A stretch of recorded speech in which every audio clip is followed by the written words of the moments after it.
He was dressed in a dhoti and kurta, the traditional male ritual dress of the Meiteis of Manipur.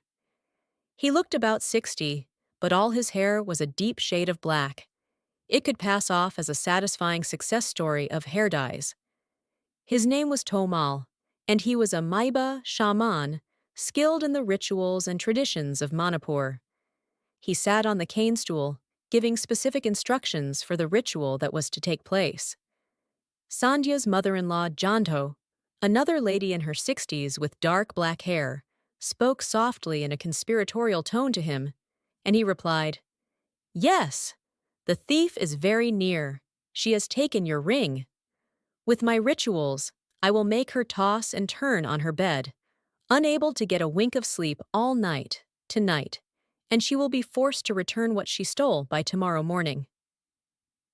In the next room, Sandhya listened, and tears came slithering down her cheeks.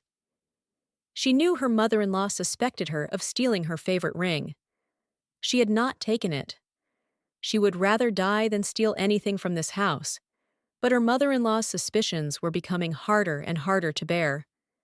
Jando would come into the kitchen, open the chengfu, the rice pot, and say, "There was a lot of cleaned rice in this pot yesterday, and now the quantity has suddenly reduced.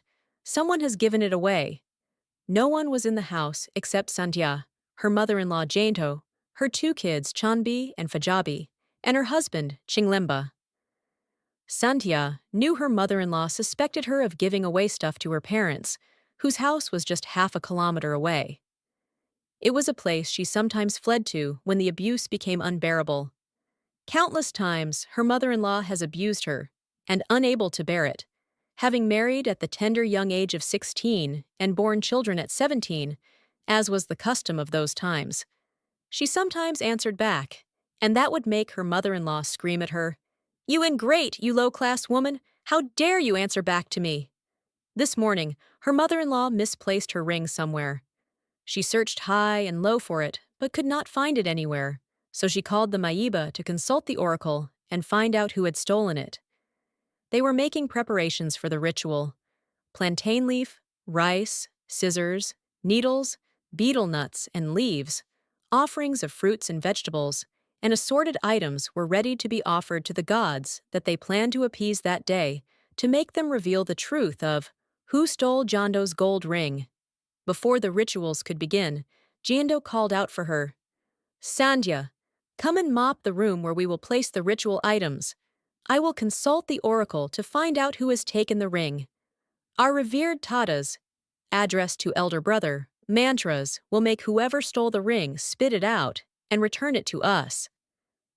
Why did they have to call her in if she was the suspect, the one under suspicion of the theft? Sandhya wondered, as she entered her mother-in-law's room to mop the area she indicated. Maybe because moping was considered an inferior task to be undertaken by an inferior person, like a daughter-in-law, and deemed unworthy of being performed by a superior being, like a mother-in-law. While Sandhya was almost done mopping the area, Jando opened her almirah to take out a white cloth to place on the cleaned area. Suddenly, something fell to the floor with a loud cling-clang as she pulled down the white cloth from the almirah. It was the ring, and it rolled in front of Sandhya, as if telling her, "I am here. You didn't take me." Sandhya shouted jubilantly, "Ima, mother, your ring is here. It fell from your almirah." "Oh, someone must have planted it here. It wasn't there earlier."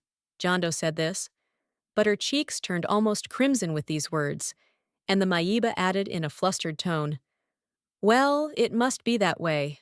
I definitely saw that it was not in this room when I checked earlier with my skills." Sandhya frowned and almost humphed, but said nothing as she finished mopping the floor and left the room with her head held high.